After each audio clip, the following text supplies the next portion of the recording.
अस्सलाम वालेकुम। आज हम सॉल्व करेंगे NBF class 10 new syllabus 2026 exercise 12.2 के फर्स्ट 4 क्वेश्चंस हम ऑलरेडी सॉल्व कर चुके हैं। तो आज के लेक्चर में हम सॉल्व करेंगे question number 5 and 6। Lecture start करने से पहले मेरे चैनल को लाइक, सब्सक्राइब और शेयर जरूर कर दीजिएगा। स्टार्ट करते हैं। Question number 5 is draw the scatter diagram. हमने स्कैटर डायग्राम ड्रॉ करनी है फॉर द डाटा। इस डाटा को देखते हुए showing the relationship between amount of pollution measured in air quality index and the number of sick days reported by a locality. और ये जो डाटा है ना, ये वाला, ये किस चीज को शो कर रहा है? अमाउंट ऑफ पोल्यूशन को, यानी कि हवा में आलूदगी की कितनी मिकदार है। और इसकी जो यूनिट है ना, यानी किस यूनिट में इसको मेजर किया गया है, वो है एयर क्वालिटी इंडेक्स। जिस तरह से किलोमीटर होती है डिस्टेंस की यूनिट, इसी तरह से पोल्यूशन की यूनिट कौन सी है? AQI, यानी कि इसे क्या बनता है? Air quality index. And the number of sick days, और इसके लॉन्ग उन्होंने बताए हैं नंबर ऑफ सिक डेज, यानी कि अगर हवा में पोल्यूशन लेवल था 20 तो उसके लॉन्ग कितने लोग बीमार हुए? 5 दिन बीमार रहे। इसी तरह जैसे पोल्यूशन लेवल 40 हुआ तो लोग कितने दिन बीमार रहे? 18 डेज। इस तरह से ये चार्ट दिया हुआ है और हमने सबसे पहले यहाँ स्कैटर डायग्राम ड्रॉ करनी है। तो हम क्या करेंगे कि अलोंग एक्स एक्सिस इन वैल्यूज को ना हम एक्स वाली वैल्यूज कह लेंगे और इन वाली वैल्यूज को हम वाई वाली वैल्यूज कह लेंगे। और इसको हम ऑर्डर पेयर की फॉर्म में ना 25 इस तरह करके हम इनको ड्रॉ करेंगे। अब यहाँ कितनी वैल्यूज हैं? 20 से लेके मैक्सिमम है 120 तक। तो अगर हम यहाँ 20 लिखें, फिर 40, 60, 80, फिर 100, फिर 120, ताकि हमारे इस चार्ट के ऊपर ये सारी वैल्यूज आ जाएं। और अलोंग वाई एक्सिस हम लेंगे नंबर ऑफ सिक डेज। 5 से स्टार्ट है और मैक्सिमम कहाँ तक जा रहा है? 80 तक। तो यहाँ भी अगर हम 5 बॉक्सेस को इक्वल्स टू 10 सिक डेज ले लेते हैं, 10, 20, 30, 40, 50, 60, कहाँ तक मैक्सिमम वैल्यू है? 80 तक। तो 70, 80।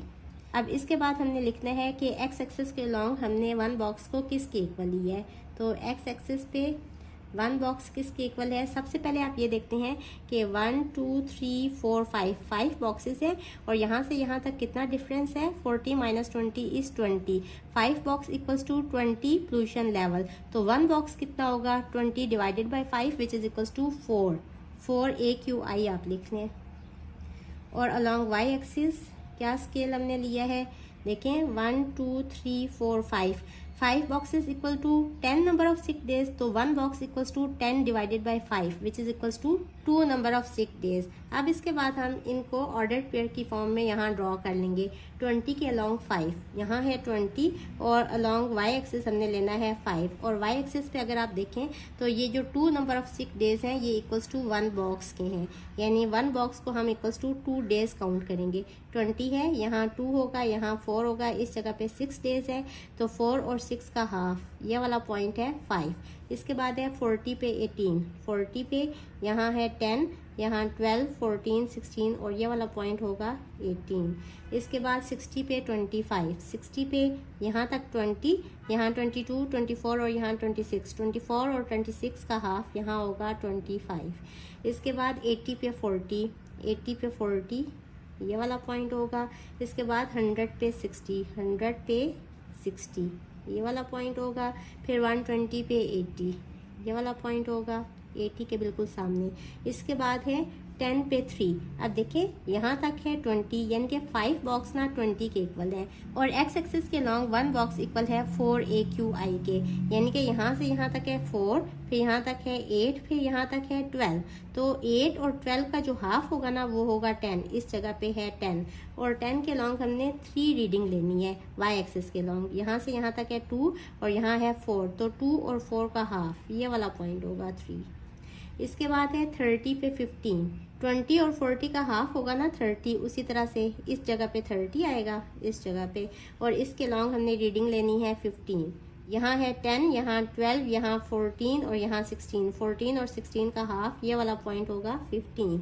इसके बाद है 50 पे 20, 40 और 60 का हाफ होगा ना 50, ये वाला पॉइंट होगा 50। इसके लॉन्ग 20, 50 के लॉन्ग 20 ये वाला पॉइंट होगा। इसके बाद 70 पे 27, 60 और 80 का हाफ ये होगा 70, इस पे 27, यहाँ है 20, यहाँ 22, 24, 26 और यहाँ होगा 27। ये तो हमारी स्कैटर डायग्राम ड्रॉ होगी। जैसे कि नाम से जाहिर है कि पॉइंट्स को स्कैटर्ड यानी कि बिखरा हुआ होना चाहिए। तो इन पॉइंट्स को ना आपने लाइन से ज्वाइन नहीं करना। अगर आप इनको लाइन से ज्वाइन कर देंगे तो उस केस में ये स्कैटर डायग्राम नहीं रहेगी। तो इन पॉइंट्स को आपने बस एज इट इज़ छोड़ देना है। ये इसका फर्स्ट पार्ट सॉल्व हो गया है। नेक्स्ट सॉल्व करने के लिए हम इस ग्राफ पेपर को यहाँ से रिमूव कर देंगे ताकि हम सारे कॉलम्स को यूज़ कर सकें। फाइंड कोरिलेशन, इसके लिए हम प्रॉपर फार्मूला यूज़ करेंगे। लेकिन इससे पहले वाले क्वेश्चंस में क्या था, find the type of correlation. अगर यहाँ भी हमने कोरिलेशन की टाइप बतानी होती तो सिंपल हम क्या करते कि इन दोनों वैल्यूज़ को कंपेयर करते। जब AQI लेवल है 20 तो उसके long number of sick days report किए गए 5। जब AQI लेवल हुआ 40 तो उसके लॉन्ग जो number of sick days report किए गए वो 5 से 18 हो गए। इसी तरह जब AQI लेवल 40 से 60 हुआ तो number of sick days 18 to 25 हो गए। यानी जैसे जैसे AQI लेवल बढ़ता जा रहा है वैसे वैसे नंबर ऑफ सिक डेज भी बढ़ते जा रहे हैं। यानी अगर यहाँ भी हम line of best fit draw करें ना तो वो कुछ इस तरह से ड्रॉ होगी। तो ये एक पॉजिटिव कोरिलेशन होगा। और अगर आप इन वाली वैल्यूज़ को देखें यहाँ से लेके यहाँ तक तो ये बहुत क्लोज होंगी उस लाइन ऑफ बेस्ट फिट से। तो हम लिखेंगे स्ट्रॉन्ग पॉजिटिव कोरिलेशन। लेकिन यहाँ हमने फॉर्मूला यूज़ करना है। उसके लिए मैं इस ग्राफ पेपर को यहाँ से रिमूव कर देती हूँ। अब फॉर्मूला क्या है कोरिलेशन का, R equals to summation x minus x bar y minus Y bar over under root of summation x minus x bar का square into summation y minus Y bar का square. अब यहाँ जो है ना हमारी कैलकुलेशंस थोड़ी लंबी होने वाली हैं। सबसे पहले तो हमें x बार चाहिए। क्लास 9 में हम पढ़ चुके हैं x बार क्या होते हैं, ये मीन वैल्यू होती है। यानी this is equals to summation x over n। और समेशन x क्या है, सारी x की वैल्यूज़ को हमने ऐड करना है। 20 plus 40 plus 60 plus 80 plus up to so on, यहाँ तक इन सारी वैल्यूज़ को ऐड करेंगे तो summation x this is equals to 580। तो यहाँ होगा 580 और n क्या है, नंबर ऑफ वैल्यूज़ 1 2 3 4 5 6 7 8 9 10। तो divided by 10 this is equals to 58। x bar equal आ गया 58 के। अब हमें y बार भी चाहिए, ये y बार है। y bar equals to summation y over n और y वाली वैल्यूज़ ये वाली हैं तो इन सब को ऐड करेंगे। 5 plus 18 plus 25 plus 40 plus 60 plus up to so on, यहाँ तक इन सारी वैल्यूज़ को हमने ऐड करना है। तो समेशन y इक्वल आ जाएगा 293 के। This is equals to 293 divided by total number of values हैं 10। So this is equals to 29.3। अब इसके बाद हमने क्या करना है, हमें चाहिए x माइनस एक्स बार। यानी हर x वाली वैल्यू में से हम 58 माइनस करेंगे। 20 माइनस 58 करेंगे so this is equals to -38। इसी तरह से 40 माइनस 58 करेंगे so this is equals to -18। 60 minus 58 करेंगे this is equals to 2। 80 minus 58 करेंगे this is equals to 22। 100 minus 58 करेंगे this is equals to 42। Up to so on ये values आती जाएंगी 62 माइनस 48 माइनस 28 माइनस 8 और 12। इसके बाद हमें क्या चाहिए, y माइनस वाई बार का कॉलम चाहिए। ये किस तरह से आएगा, y वाली वैल्यू ये है 5, इसमें से y बार को माइनस करते जाएंगे यानी कि इस वैल्यू को हमने माइनस करना है। तो 5 minus 29.3 this is equals to minus 24.3। इसी तरह से 18 minus 29.3 this is equals to minus 11.3। 25 minus 29.3 equals to minus 4.3।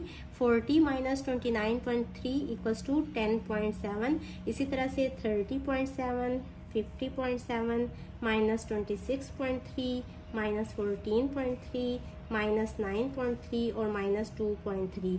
इसके बाद ये देखें यहाँ क्या है कि ये दोनों वैल्यूज़ मल्टीप्लाई हो रही हैं यानी कि अगला कॉलम क्या बनेगा, x माइनस एक्स बार और y माइनस वाई बार। यानी कि इसको इससे मल्टीप्लाई करेंगे, इस वैल्यू को इससे मल्टीप्लाई करेंगे तो इसका आंसर क्या आएगा 923.4। फिर इसको इससे मल्टीप्लाई करेंगे 203.4।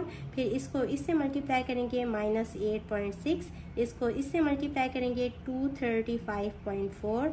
ये इससे मल्टीप्लाई होगी वैल्यू तो 1289.4 है यहाँ। इसी तरह से 3143.4, इसी तरह से 1262.4, 400.4, 74.4 और -27.6।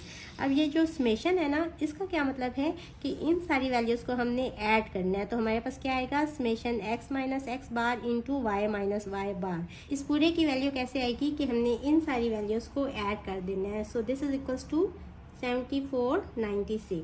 इसके बाद हमने क्या करना है, नीचे देखें x माइनस एक्स बार का स्क्वायर है, यानी सिंपल x माइनस एक्स बार वाली कौन सी वैल्यूज़ हैं, ये वाली। इनका हमने स्क्वायर लेते जाने हैं और यहाँ वैल्यूज़ लिखते जानी है। -38 का स्क्वायर इक्वल्स टू 1444। इसी तरह से -18 का स्क्वायर इक्वल्स टू 324। इसी तरह से 2 का स्क्वायर 4 होता है, 22 का स्क्वायर 484, 42 का स्क्वायर इक्वल्स टू 1764। इसी तरह से 62 का स्क्वायर इक्वल्स टू 3844। इसी तरह से बाकी वाली वैल्यूज़ का भी स्क्वायर लेते जाएंगे और आंसर हमने यहाँ लिखने हैं 2304, 784, 64 और 144। इन सारी वैल्यूज़ को ऐड करेंगे ना तो summation x minus x bar whole square की वैल्यूज़ आ जाएंगी। So this is equals to 11160। इसके बाद हमें चाहिए y minus Y bar whole square और इसका समेशन चाहिए, यानी कि इन सारी वैल्यूज़ को भी हमने ऐड करना है। तो सबसे पहले तो y माइनस वाई बार वाला कॉलम देखेंगे, ये है, इसका हमने स्क्वायर लेते जाना है। -24.3 का स्क्वायर इक्वल होते हैं 590.49। इसके बाद -11.3 का स्क्वायर इक्वल होता है 127.69। -4.3 स्क्वायर इक्वल्स टू 18.49। 10.7 का स्क्वायर इक्वल्स टू 114.49। 30.7 का स्क्वायर इक्वल्स टू 942.49। इसी तरह से इन सारी वैल्यूज़ का स्क्वायर लेते जाएंगे और यहाँ लिखते जाएंगे। So this is equals to 2570.49। इसी तरह से 691.69, 204.49, 86.49 और 5.29। इन सब वैल्यूज़ को ऐड करेंगे so summation y minus Y bar whole square की वैल्यू आ जाएगी। This is equals to 5352.1। अब यहाँ इस फॉर्मूले में वैल्यूज़ लगा दें। इसकी क्या वैल्यू है, इस पूरे की वैल्यू ये वाली है 7496 डिवाइडेड बाय इस सब की क्या वैल्यू है 11160। ये मल्टीप्लाई हो रहा है summation y minus Y bar whole square से, यानी कि इससे 5352.1 मल्टीप्लाई हो रहा है और इसका स्क्वायर रूट भी है। इनको सिंप्लीफाई करेंगे so this is equals to 7496 divided by 7728.48। Simplify करेंगे so this is equals to 0.96। अब देखिए मैं आपको बता चुकी हूँ ये जो लिखा हुआ है ना, व्हाट डज दिस सजेस्ट। अब हमने इस वैल्यू को चेक करना है। देखिए मैं आपको बता चुकी हूँ कि जो कोरिलेशन कोएफिशिएंट की वैल्यू होती है वो 1 से -1 से 1 के बीच में लाई कर रही होती है। अगर तो इसका आंसर आता 0 तो हम कहते हैं नो कोरिलेशन। अगर यहाँ से इस साइड पे नेगेटिव कोई वैल्यू आती तो हम कहते हैं कि ये नेगेटिव कोरिलेशन है। लेकिन अगर ये -1 से करीब होती तो उस केस में हम कहते हैं कि स्ट्रॉन्ग नेगेटिव कोरिलेशन। अगर ये 0 से इस साइड पे होती यानी कि कोई पॉजिटिव वैल्यू होती तो उस केस में हम कहते हैं कि पॉजिटिव कोरिलेशन। लेकिन चूंकि ये 1 के बहुत ज़्यादा करीब है 0.96 तो उस केस में हम कहेंगे कि this value suggest a strong positive correlation। तो ये हमारा क्वेश्चन नंबर 6 सॉल्व हुआ। Question number 6 is a teacher wants to analyze the test scores of her students। Teacher चाहती है कि जो बच्चों ने टेस्ट दिए हैं उनके स्कोर्स को एनालाइज कर सके। Draw box and whisker plot to show a median score of 75।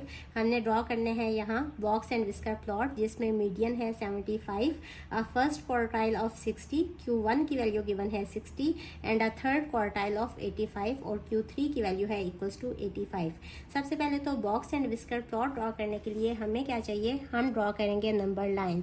लेकिन देखें बॉक्स एंड विस्कर प्लॉट के लिए हमारे पास 5 वैल्यूज होनी चाहिए, तो यहाँ मिनिमम और मैक्सिमम वैल्यू उन्होंने नहीं दी हुई।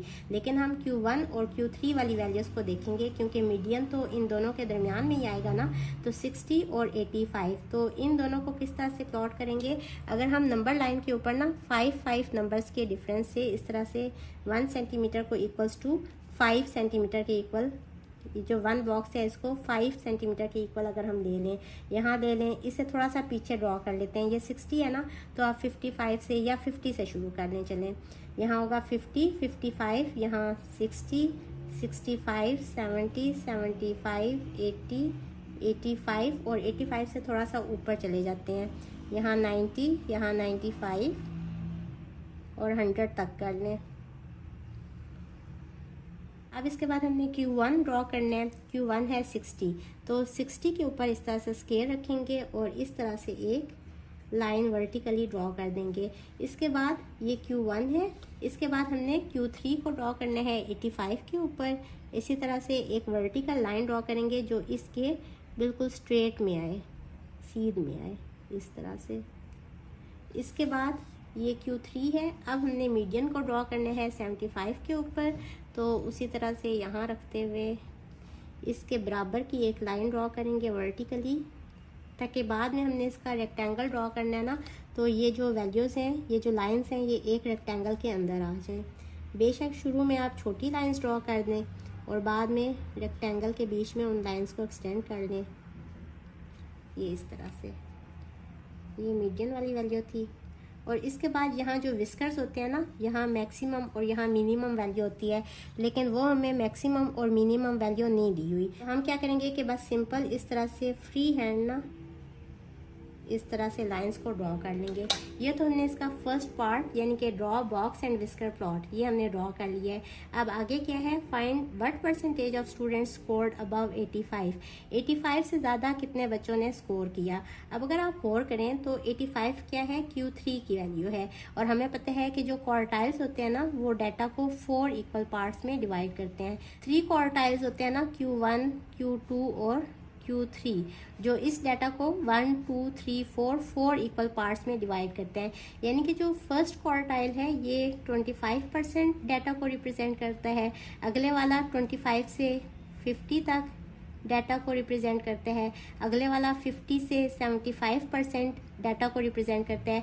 हर क्वार्टाइल में ना 25% होता है। देखें 25 + 25 + 25 + 25 टोटल होगा 100। अगर तो ये डाटा 100% है तो इसको 4 इक्वल पार्ट्स में जब डिवाइड करेंगे तो हर क्वार्टाइल में ना 25% डाटा आएगा। तो Q3 से ऊपर कितना डाटा है, 25%। तो सिंपल आप लिखेंगे कि 25% ऑफ स्टूडेंट्स scored above 85। बस ये इसका फर्स्ट पार्ट भी सॉल्व हो गया है। इसके बाद हमने IQR फाइंड करना है। इसका फार्मूला तो हमें पता है, this is equals to Q3 - Q1।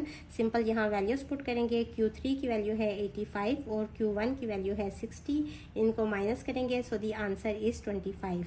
ये एक्सरसाइज 12.2 खत्म हुई। होप स्टूडेंट्स आपको आज के लेक्चर की बहुत अच्छी समझ आ गई होगी। जाने से पहले मेरे चैनल को लाइक, सब्सक्राइब और शेयर ज़रूर कीजिएगा। इसके साथ ही मुझे दें इजाज़त। अल्लाह हाफिज़।